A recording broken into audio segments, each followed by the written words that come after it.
नमस्कार विद्यार्थी मित्रांनो, MPSC 365 या यूट्यूब चॅनलवर आपलं स्वागत आहे. विद्यार्थी मित्रांनो, आज आपण स्टेट टॅक्स इन्स्पेक्टर म्हणजेच राज्य कर निरीक्षक या पदासाठी घेतल्या जाणाऱ्या मुख्य परीक्षेचा एक्झाम पॅटर्न व अभ्यासक्रम काय आहे हे जाणून घेणार आहोत. तर चला मग आजच्या व्हिडिओ लेक्चरला सुरुवात करूया. सर्वप्रथम आपण पाहूया की STI मुख्य परीक्षेचा एक्झाम पॅटर्न म्हणजेच परीक्षा योजना काय आहे. STI मुख्य परीक्षेमध्ये 2 पेपर असतात. पेपर क्रमांक 1 संयुक्त पेपर 200 मार्कांचा, तर पेपर क्रमांक 2 स्वतंत्र पेपर 200 मार्क्सचा. म्हणजेच असा एकूण STI मुख्य परीक्षा ही 400 गुणांची असते. पेपर क्रमांक 1 हा संयुक्त पेपर आहे, म्हणजेच तो STI, PSI, ASO यांच्यासाठी कंबाईन घेतला जातो. तर पेपर क्रमांक 2 हा स्वतंत्र पेपर आहे, म्हणजेच तो STI, PSI व ASO यांच्यासाठी सेपरेट घेतला जातो. चला तर आता आपण पेपर क्रमांक 1 व पेपर क्रमांक 2 यामध्ये कोणते विषय आहेत व ते किती गुणांसाठी आहेत व त्यांची किती प्रश्नसंख्या आहे हे पाहून घेऊया. पेपर क्रमांक 1 यामध्ये 3 विषय आहेत: मराठी, इंग्रजी व सामान्य ज्ञान. मराठी हा विषय 100 गुणांसाठी आहे व यामध्ये 50 प्रश्न येतात. तर इंग्रजी हा विषय 60 गुणांचा आहे व इंग्रजीवर 30 प्रश्न येतात. तर सामान्य ज्ञान हा 40 गुणांसाठी आहे व यात 20 प्रश्न येतात. म्हणजेच पेपर क्रमांक 1 यामध्ये एकूण 100 प्रश्न येतात, ते 200 गुणांसाठी असतात. म्हणजेच पेपर क्रमांक 1 मधील एक प्रश्न हा 2 मार्कांसाठी असतो. तसेच पेपर क्रमांक 1 मधील मराठी हा जो विषय आहे याचा दर्जा 12वीचा आहे. तसेच इंग्रजी या विषयाचा दर्जा पदवीचा आहे. तर सामान्य ज्ञान या विषयाचा दर्जा पदवीच ठेवलेला आहे. मराठी व इंग्रजी हे भाषा विषय असल्यामुळे ते त्याच माध्यमामध्ये आहेत. तर सामान्य ज्ञान या विषयावर जे प्रश्न विचारले जातात त्यांचं माध्यम मराठी व इंग्रजी आहे. म्हणजेच सामान्य ज्ञानावर जे प्रश्न येतात ते मराठी तसेच इंग्लिश या दोन्ही भाषेत दिलेले असतात. तुम्हाला जी भाषा सोयीस्कर आहे त्या भाषेत तो प्रश्न वाचून त्याचं उत्तर द्यायचं आहे. तसेच पेपर क्रमांक 1 यासाठी कालावधी 1 तासाचा आहे. म्हणजेच तुम्हाला 1 तासामध्ये 100 प्रश्न सोडवायची आहेत. तर चला आता आपण पेपर 2 बद्दल जाणून घेऊया. पेपर 2 हा सामान्य क्षमता चाचणी व पदाच्या कर्तव्यासाठी आवश्यक ज्ञान यासाठीचा पेपर आहे. हा पेपर 200 गुणांसाठी आहे व यात 100 प्रश्न येतात. तसेच या पेपरचा दर्जा जो आहे तो पदवीचा आहे. तर माध्यम हे मराठी व इंग्रजी आहे. म्हणजेच पेपर क्रमांक 2 यामधील सर्व प्रश्न मराठी व इंग्रजी या दोन्ही भाषेत दिलेले असतात. तुम्हाला जी भाषा सोयीस्कर आहे त्या भाषेत प्रश्न वाचायचा व त्याचं उत्तर द्यायचं. तसेच या पेपरसाठी कालावधी आहे 1 तास. म्हणजेच तुम्हाला 1 तासामध्ये 100 प्रश्न सोडवायचे आहेत. तसेच पेपर क्रमांक 2 मधील प्रश्न हे सुद्धा एका प्रश्नाला 2 मार्क आहेत. तसेच आपण एक गोष्ट जाणून घेतली पाहिजे की पेपर क्रमांक 1 व पेपर क्रमांक 2 यामधील सर्व प्रश्न हे वस्तुनिष्ठ बहुपर्यायी, म्हणजेच आपण त्याला MCQ फॉर्मॅटमध्ये येतात असे म्हणू, की तुम्हाला एक प्रश्न दिलेला असतो व त्याच्या खाली 4 पर्याय दिलेले असतात. तुम्हाला योग्य पर्याय निवडायचा असतो. तसेच या दोन्ही पेपरला निगेटिव्ह मार्किंग आहे का? तर होय, या दोन्ही पेपरला निगेटिव्ह मार्किंग आहे. ती आहे 1/4. म्हणजेच तुमचे 4 उत्तरं चुकले तर एका बरोबर उत्तराचे मार्क कमी केले जातात. तर चला आता आपण पेपर क्रमांक 1चा अभ्यासक्रम पाहूया. पेपर क्रमांक 1 म्हणजेच मराठी, इंग्रजी व सामान्य ज्ञानाचा पेपर हा संयुक्तरित्या घेतला जातो. तर पेपर क्रमांक 1 मधील पहिला विषय आहे मराठी. मराठीचे उपघटक आहेत सर्वसामान्य शब्दसंग्रह, वाक्यरचना, व्याकरण, म्हणी व वाक्यप्रचार यांचा अर्थ, तसेच उपयोग आणि उतारावरील प्रश्नांची उत्तरे. म्हणजेच मराठीमध्ये तुम्हाला व्याकरण विचारलं जाईल, तसेच म्हणी व वाक्यप्रचार विचारले जातील, तसेच यांच्या अर्थ व उपयोग यावरही वस्तुनिष्ठ बहुपर्यायी प्रश्न असतील व तुम्हाला मराठीमध्ये उतारावर सुद्धा प्रश्न विचारले जातील. तसेच पेपर क्रमांक 1 मधील दुसरा विषय आहे इंग्रजी. इंग्रजीमध्ये आहे उपघटक आहेत common vocabulary, sentence structure, grammar, use of idioms and phrases and their meaning and comprehension of passage. म्हणजेच एकंदरीत इंग्रजी या विषयाचा अभ्यासक्रमसुद्धा मराठीसारखाच आहे. तुम्हाला इंग्रजीमध्ये ग्रामर, इडियम्स, फ्रेजेस, तसेच सेंटेन्स स्ट्रक्चर आणि पॅसेजवर यावरही प्रश्न विचारले जातील. तसेच मराठी व इंग्रजी या दोन्ही विषयाची वोकॅब्लरी म्हणजेच शब्दसंग्रह चांगला करा, कारण की यावरही वस्तुनिष्ठ बहुपर्यायी प्रश्न विचारले जातात. तर चला आता आपण पेपर क्रमांक 1 मधील तिसरा जो विषय आहे सामान्य ज्ञान याचा अभ्यासक्रम पाहूया. सामान्य ज्ञानामध्ये पहिला जो उपघटक आहे तो आहे चालू घडामोडी. चालू घडामोडीमध्ये आहे भारतीय तसेच जागतिक चालू घडामोडी, म्हणजेच आपल्याला भारतातील तसेच जगातील या दोन्ही चालू घडामोडी कराव्या लागतील. तसेच जो दुसरा उपघटक आहे तो आहे माहिती अधिकार अधिनियम 2005 व महाराष्ट्र लोकसेवा हक्क अधिनियम 2015. हे दोन्ही अधिनियम तुम्हाला इंटरनेटवर PDF फॉर्मॅटमध्ये भेटून जातील. ते इंग्लिश तसेच मराठी या दोन्ही भाषेत असतील. तुम्हाला जी भाषा सोयीस्कर आहे त्या भाषेमध्ये PDF डाउनलोड करून त्यांचा अभ्यास करा. तर सामान्य ज्ञानामधील तिसरा उपघटक आहे संगणक व माहिती तंत्रज्ञान. संगणक व माहिती तंत्रज्ञान यामध्ये पहिला जो उपघटक आहे तो आहे आधुनिक समाजातील संगणकाची भूमिका, वेगवेगळ्या क्षेत्रातील जीवनात संगणकाचा वापर, डाटा कम्युनिकेशन, तसेच आहे नेटवर्किंग, वेब टेक्नॉलॉजी, सायबर गुन्हे व त्यावरील प्रतिबंध. सध्याच्या काळात सायबर गुन्हे हे वाढत चाललेले आहेत, म्हणजेच हा जो उपघटक आहे सायबर गुन्हे व त्यावरील प्रतिबंध हा आपल्याला खूप महत्त्वाचा आहे, याचा चांगला अभ्यास करा. तर पुढील जो उपघटक आहे तो आहे नवीन उद्योग म्हणून माहिती तंत्रज्ञानाच्या निरनिराळ्या सेवा सुविधांची माहिती मिळवण्यासाठी होणारा उपयोग.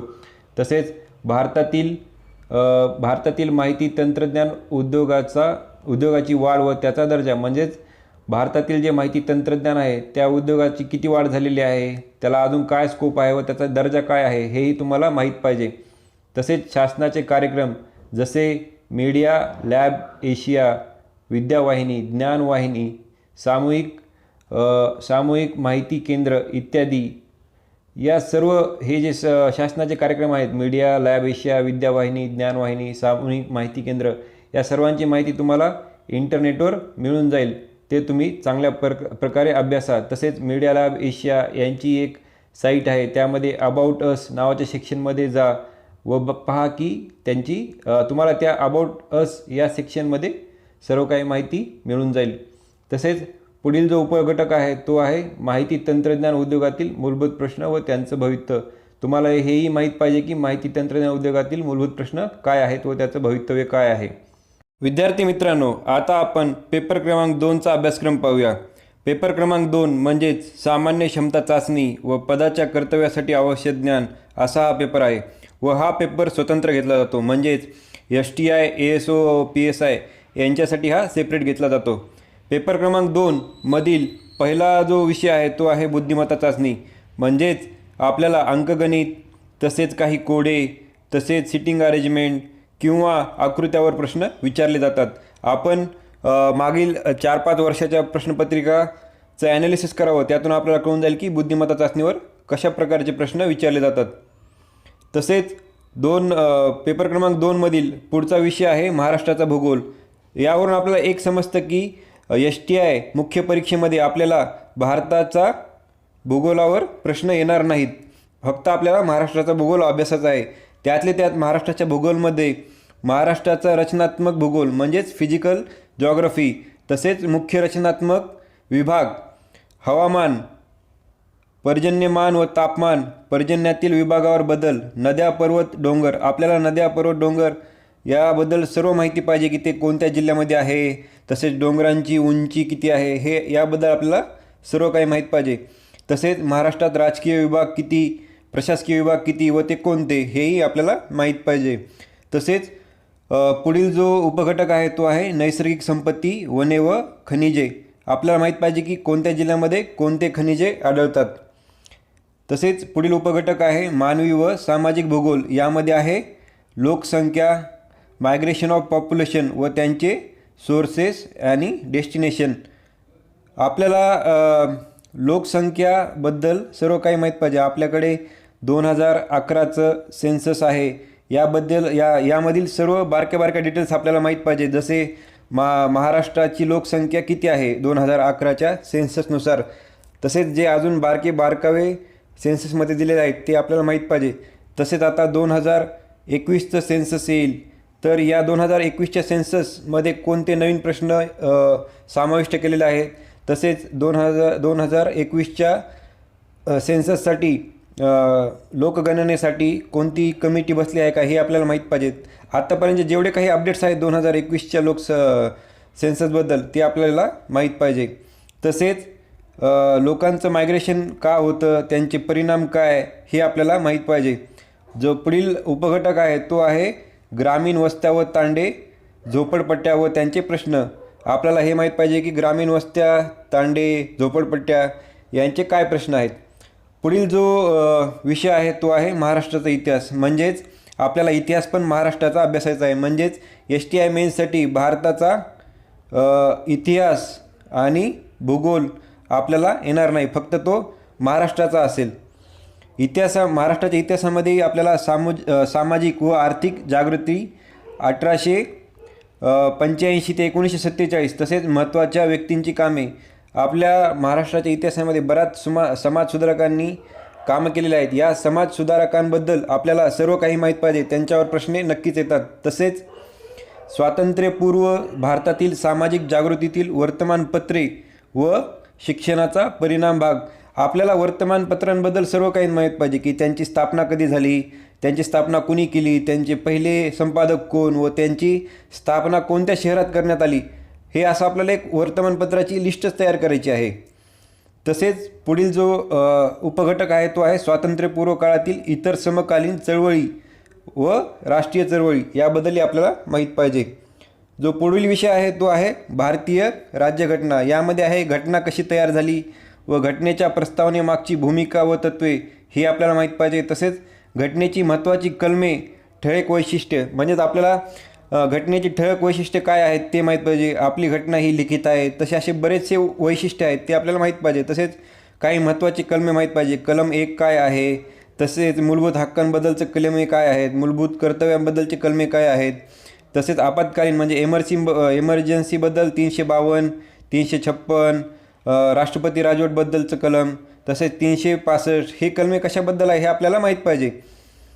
अशी महत्त्वाची कलमे आपल्याला माहीत पाहिजे. तर पुढील जो उपघटक आहे तो आहे केंद्र व राज्य संबंध, निधर्मी राज्य, मूलभूत हक्क व कर्तव्ये. आपल्याला मूलभूत हक्क व कर्तव्ये यांची कलमे पाठच पाहिजेत की कोणत्या कलमामध्ये कोणता मूलभूत हक्क दिलेला आहे, कर्तव्य कोणत्या कलमात दिलेले आहे. तसेच आपल्या राजघटनेची दुरुस्ती होते, म्हणजे आपण त्याला अमेंडमेंट ॲक्ट म्हणतो. त्या दुरुस्ती कोणत्या दुरुस्ती ॲक्टनुसार आपल्याला आपलं मूलभूत कर्तव्य राज्यघटनेत ॲड केलं आहे ते माहीत पाहिजे. तसेच आपल्याला हे माहीत पाहिजे की कलम 21मध्ये कोणता मूलभूत हक्क दिलेला आहे, 25मध्ये कोणता आहे, 26मध्ये कोणता आहे, असं आपल्याला सर्व मूलभूत हक्काचे कलमे माहीत पाहिजे. पुढील जो उपघटक आहे तो आहे राज्याच्या धोरणाची मार्गदर्शक तत्त्वे, शिक्षण, युनिफॉर्म सिव्हिल कोड व स्वतंत्र न्यायपालिका. आपला युनिफॉर्म सिव्हिल कोड कलम 44मध्ये दिलेला आहे. तसेच कलम 21A यामध्ये सुद्धा एक शिक्षणाचं कलम आहे. तर आपल्याला मार्गदर्शक तत्वामध्ये अभ्यासक्रमात शिक्षण, युनिफॉर्म सिव्हिल कोड व स्वतंत्र न्यायपालिका एवढं दिलं असलं तरी आपल्याला मार्गदर्शक तत्वाची सर्वच्या सर्व कलमे माहीत पाहिजे की कोऑपरेटिव्ह सोसायटी कशात दिलेलं आहे, ग्रामपंचायतीबद्दलचं मार्गदर्शक तत्वामध्ये कोणतं कलम होतं हे आपल्याला माहीत पाहिजे. तसेच राज्यपाल, मुख्यमंत्री, मंत्रिमंडळ यांचा रोल, अधिकार व कार्य आपल्याला माहीत पाहिजे. तसेच राज्य विधिमंडळ, त्यामध्ये विधानसभा, विधान परिषद, त्यांचे सदस्य, तसेच त्यांचे अधिकार, कार्य व रोल हे माहीत पाहिजे. व शेवटी दिलेला असलेला पण महत्त्वाचा म्हणजे विधी समित्या, हे आपल्याला माहीत पाहिजे. पुढील जो विषय आहे तो आहे नियोजन म्हणजेच प्लॅनिंग. तर नियोजनाची प्रक्रिया काय आहे, नियोजनाचे प्रकार काय आहे, तसेच आपल्याला भारताचे 1ल्या ते 10व्या पंचवार्षिक योजनेचा आढावा माहीत पाहिजे. त्यातील महत्त्वाचे घटके माहीत पाहिजे. त्यामध्ये भारताचा विकास दर काय होता, म्हणजे ते आपल्याला कोणता विकास दर गाठायचा होता हे सर्व माहीत पाहिजे. तसेच त्यांचं आपलं थीम माहीत पाहिजे. त्यामध्ये काही महत्त्वाच्या घोषणा केल्या आहेत का हे आपल्याला माहीत पाहिजे. तसेच मूल्यांकन, सामाजिक व आर्थिक विकासाचे निर्देश फलक, राज्य व स्थानिक पातळीवरील नियोजन. आपल्याला नियोजन हे फक्त केंद्राच्या पातळीवरचं नाही तर राज्य व स्थानिक पातळीवरचंही नियोजन आपल्याला माहीत पाहिजे.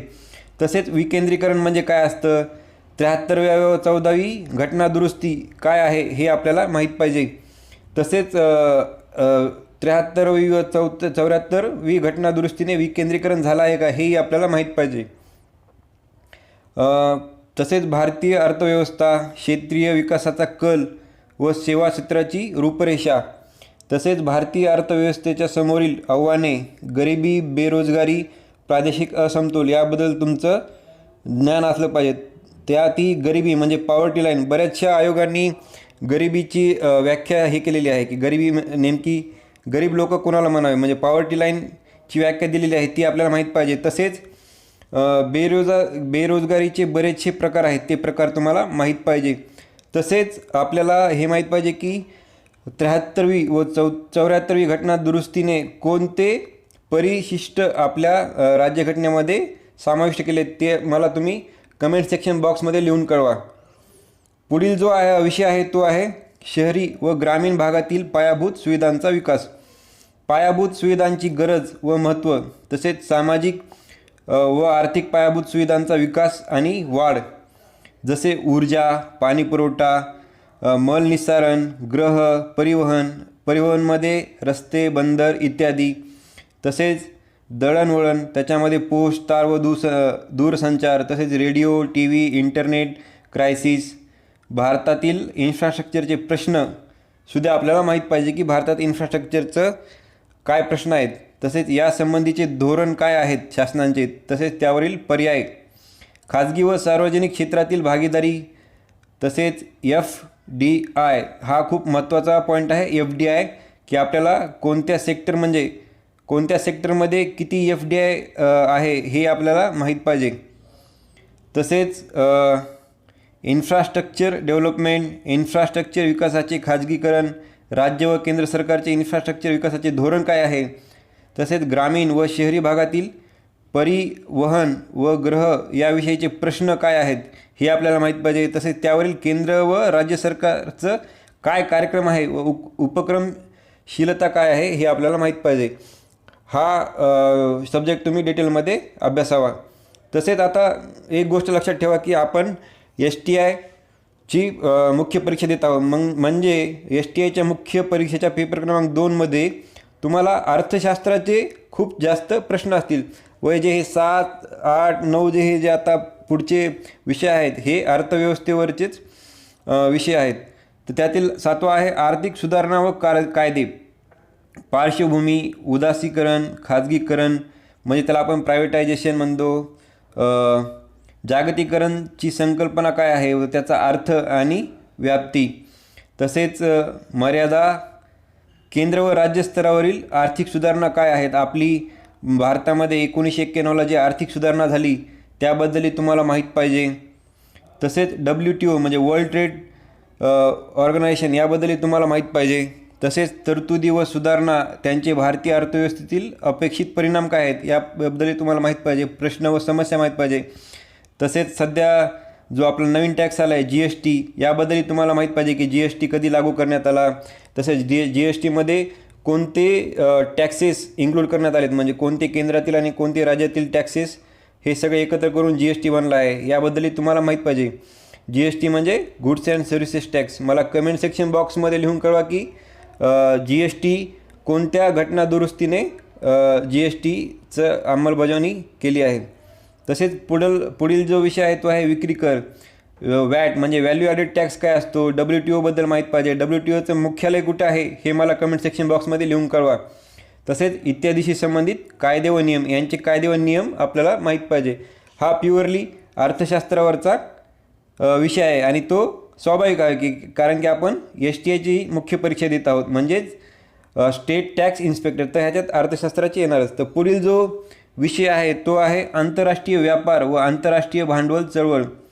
यामध्ये आहे जागतिकीकरणाच्या युगातील सूत्र व कल, वाढ, रचना आणि भारताच्या आंतरराष्ट्रीय व्यापाराची दिशा काय आहे याबद्दल तुम्हाला माहीत पाहिजे. तसेच भारतीय आंतरराष्ट्रीय व्यापाराचे धोरण, आपल्याकडे नवीन नवीन धोरण येत गेलेले आहेत, हे धोरण आपल्याला माहीत पाहिजे. तसेच निर्यातीतील वाढ, WTO आणि आंतरराष्ट्रीय व्यापार, विदेशी भांडवलांचा आंतरप्रवाह आपल्याला माहीत पाहिजे. याची रचना व वाढ माहीत पाहिजे. FDI व्यापार, बहु आंतरराष्ट्रीय भांडवल पुरविणाऱ्या संस्था कोणत्या आहेत याबद्दलही तुम्हाला माहीत पाहिजे. तसेच IMF ही खूप महत्त्वाची संघटना आहे हेही तुम्हाला माहीत पाहिजे, याबद्दलही माहीत पाहिजे. तसेच जागतिक बँक, मला एक कमेंट सेक्शन बॉक्समध्ये लिहून कळवा की जागतिक बँक आणि IMF याला काय म्हणतात.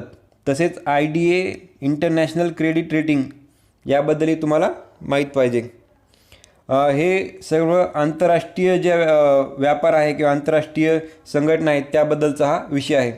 पुढील जो विषय आहे तो सार्वजनिक वित्त संस्था. यामध्ये आहे महसुलाचे साधन, टॅक्स, नॉन टॅक्स, भारतातील केंद्र व राज्यातील सार्वजनिक ऋण हे तुम्हाला माहीत पाहिजे. तसेच केंद्र व राज्याची सार्वजनिक खर्च वाढ, सार्वजनिक खर्च सुधारणा, कामावर आधारित अर्थसंकल्पाबद्दल तुम्हाला माहीत पाहिजे. तसेच शून्य आधारित संकल्प म्हणजे झिरो बजेट काय असतं हेही तुम्हाला माहीत पाहिजे. तसेच भारतातील कर सुधारणा कधी कधी झाल्या, GST त्यात आलंच, वॅट कधी लागू झालं याबद्दल तुम्हाला माहीत पाहिजे. तसेच राज्य पातळीवरील कर सुधारणा, वॅट, सार्वजनिक ऋणवाढ, रचना आणि भार, तसेच राज्याची कर्ज बाजारीपणाची केंद्राला समस्या याबद्दल तुम्हाला माहीत पाहिजे. तसेच राजकोषीय तूट काय असते याबद्दल तुम्हाला माहीत पाहिजे. तसेच संकल्पना, तुटीचे नियंत्रण, केंद्र व रिझर्व्ह बँकचे उपक्रम काय आहेत याबद्दल तुम्हाला माहीत पाहिजे. तसेच भारतातील राजकोषीय सुधारणा याबद्दल काही करण्यात आलं आहे का हेही तुम्हाला माहीत पाहिजे. तसेच केंद्र व राज्य स्तरावरील आढावा हे याबद्दलही तुम्हाला माहीत पाहिजे. म्हणजे एकंदरीत हे अर्थसंकल्पाबद्दल म्हणजेच आपण बजेटबद्दल म्हणूया की काही राजकोषीय तूट असेल किंवा शासनाला कोणता टॅक्स नॉन टॅक्स भेटतो, तसेच शासनाचा खर्च काय आणि शासनाला पैसे किती भेटतात याबद्दल ही सर्व माहिती आहे. तर एकंदरीत हे शेवटचे 3 टॉपिक्स प्युअरली अर्थशास्त्रावर आहेत. तर एकंदरीत हा पेपर 2चा सिलेबस आहे STI मेन्सचा. तर शेवटी एक गोष्ट सांगायची की या मेन्सच्या सिलेबससोबत तुम्हाला मागील 4-5 वर्षाच्या पेपरचं ॲनालिसिस करायचं आहे, म्हणजे त्याचं विश्लेषण करायचं की कोणत्या टॉपिकवर कसे प्रश्न आले आहेत, त्यांचं लेवल काय, म्हणजे ते इझी आहे का हार्ड आहे, तसेच कोणत्या टॉपिकवर जास्त प्रश्न येतात याबद्दल तुम्हाला माहिती करून घ्यायची आणि ते तुम्हाला 4-5 वर्षाच्या प्रश्नपत्रिकेचं विश्लेषण केल्यावर कळूनच जाईल. तसेच तुम्हाला या व्हिडिओचा नक्कीच फायदा होईल आणि हा व्हिडिओ जर तुम्हाला आवडला असेल तर व्हिडिओला लाईक करा, तसेच आपल्या मित्रांसोबत शेअर करा आणि तुम्हाला काही डाऊट असेल किंवा काही सजेशन असतील तर कमेंट सेक्शन बॉक्समध्ये लिहून कळवा. तसेच तुम्हाला STI मेन्सबद्दल काही डाऊट असतील तेही कमेंट सेक्शन बॉक्समध्ये लिहून कळवा. तुम्हाला खूप साऱ्या शुभेच्छा आणि धन्यवाद.